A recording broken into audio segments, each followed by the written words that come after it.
We'll move on to the last live action from the weekend, to Australia. We had the return of Tim Tszyu versus Joey Spencer. Obviously, this is the son of Costa Tszyu.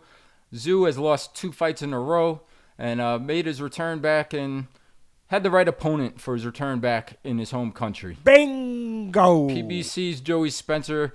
We've been seeing him for quite some time, and he's just never panned out to be the prospect that PBC was hoping for.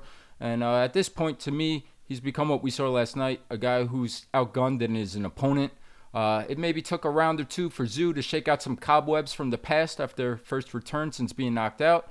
But he was able to do that, got on track in the 3rd round, and then closed the show, got the stoppage in the 4th round. Joey Spencer's corner threw in the towel, which he's trained by his father, which is a good stoppage.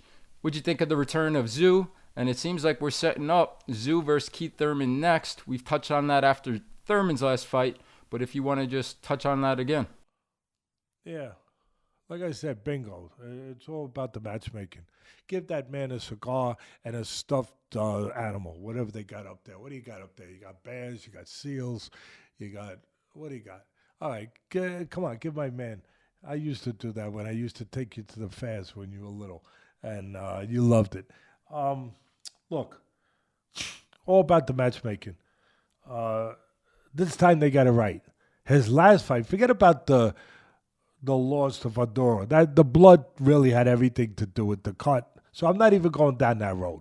But his comeback fight off that loss was, they just didn't know what they were doing. That was criminal negligence by a manager. It was. I'm sorry. Oh, you don't like the truth? Okay, I'll give you a minute to change the channel. Go ahead, guys. Yeah, change your channel. Because really, what am I going to tell you? I'm going to BS you? I'm going to go along to get along because I want to be friends. I don't care about being friends with people. I care about being friends with myself, that I know that I can live with what I say and what I do. And that I'm saying the things because I actually believe them. And I use my experience to use proper judgment on what I do say. They just got it so wrong in that fight against the champion. Muchazayev. Yeah, I mean, they got it so wrong. That guy is a beast. But they made a big mistake. They didn't know what they didn't know. They didn't know what they didn't know, bud. They didn't know. They didn't go deep enough. I never would have allowed that fight. And that's not me being a Monday morning quarterback. You know me better than that. There's no way we were getting in the ring if I'm training him with that guy. No way. See, he had one fight where he had an off fight because he was training during Ramadan. He's a very serious Muslim. It's a very devout Muslim. And during Ramadan, you have to fast. And a lot of fighters, you gotta be smart about it. A lot of guys just say, no, I'm not gonna fight during Ramadan because it's rough. It's rough.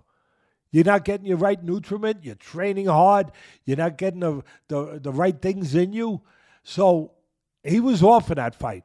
But if they understood how compromised he was from not eating properly because he trained during Ramadan, rather than take him off a bad performance, they would have been, what I would have saw was, oh my God, this guy was able to fight that level of an opponent and still win, where he was compromised the way he was not having eaten right for a whole month.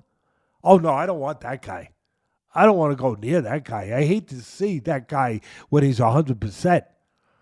And they saw him when he was 100%. And he destroyed Tszyu. So this time it was all about the matchmaking. It was all about getting it right. And they got it right. They got the right guy. Joey Spencer, look, I'm not here to knock Joey Spencer and his father, but he got knocked out a few years ago on PBC when Al Heyman built up PBC. I said this years ago, so I'm not giving you new news. I'm not jumping on a bandwagon. I'm not kicking a guy when he's down. I'm not doing that. I said years ago, one thing I like Heyman. I like what he's doing. He's he's paying the fighters a lot of money. He's overpaying them, but he's paying them a lot of money. He's trying to make fights. He's trying to do this. He's trying whatever. The problem was he didn't make fights outside his circle. He kept it in his circle. He didn't go outside that circle enough. But that wasn't his biggest problem. When he was investing all this money into building up this dynasty, building up this machine where he was going to have this promotional company with all top fighters, and he was signing, top guys. When he was bringing up the new guys and signing guys, he did not have a good scout. Like, you're a scout. You go out there in the NFL and you say, draft this guy, don't draft this guy. You do your work. You do your due diligence. You travel all over the place. You see the guy. You do an x-ray vision on the guy. You know what he is psychologically, physically, everything, technically. And sometimes I've seen you in the draft room where guys, football guys, real football guys said, we love this guy. And you said, I wouldn't touch him with a 10-foot pole. And you know what? You turned out to be right.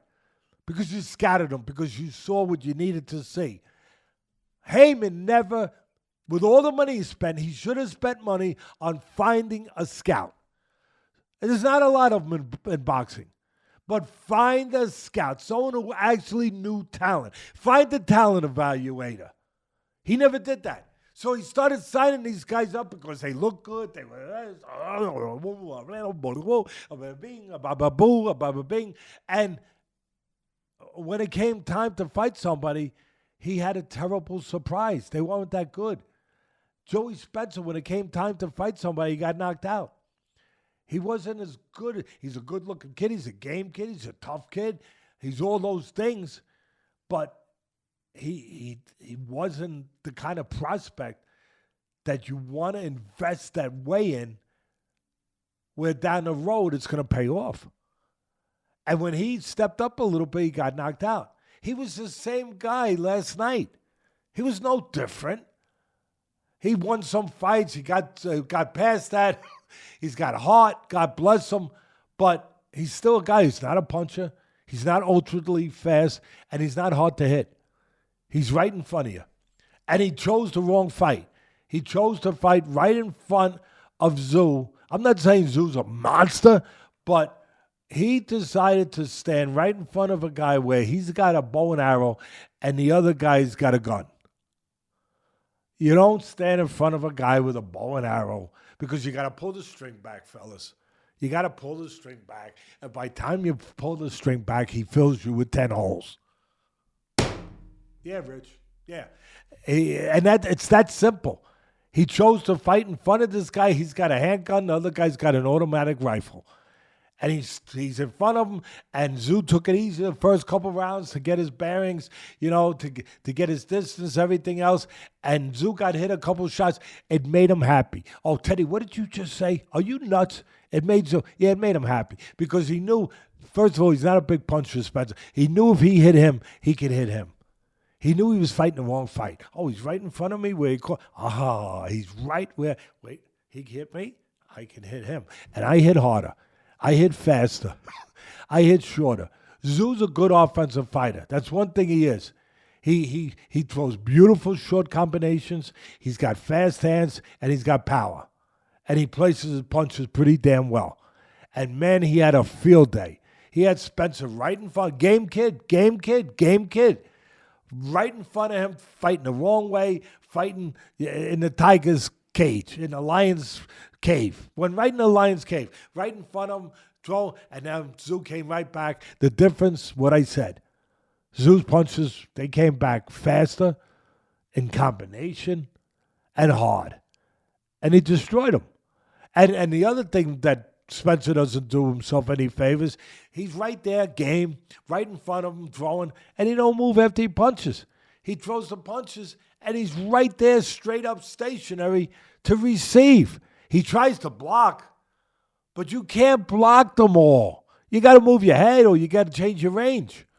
You can't block them when a guy's putting together 4, 5, 6, 7, 8 punches like Tszyu was doing.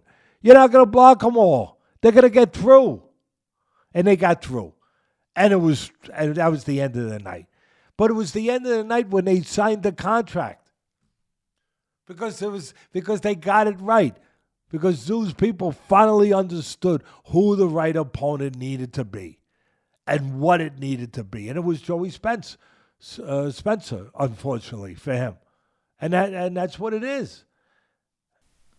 Yeah, I couldn't agree anymore, honestly said. And just real quick, to me, very intriguing, interesting matchup stylistically, right, versus Keith Thurman.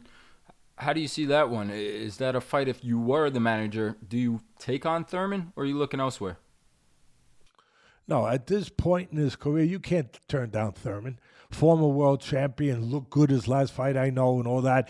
But guy he's fought about as often as Haley's Comet has come around. Matter of fact, I think Haley's Comet's got him beat. Look that up, Rich. Look that up for me. I'm only kidding. No, Rich, I'm kidding. You're kidding. Thank you. I love you. He's been injured.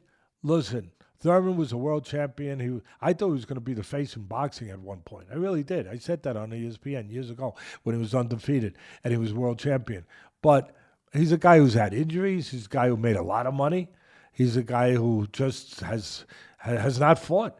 Now, he came back. He looked good, but you got to be able to, if you want to get back to the driver's seat, you want to get back to the champion seat, back to the throne, the way that Tszyu wants. You can't say no to Keith Thurman. But I just explained it well enough. And he's the smaller man who's a natural welterweight. Yeah, you can't, exactly. You can't say no. No, if you can make that fight, there's intrigue, there's interest in that fight. There's enough of it, at least. Yeah, you got to make that fight, and you got to win that fight. I'm not saying he's going to beat Thurman, because Thurman, he's a good athlete. He still looks like a good athlete. He didn't look like a guy that abused himself during those years off. He looked like a guy who's still fresh, a guy who can fight, who can box, who can punch, who's got good talent, good hand speed. It'd be a good fight. I'd want to watch it.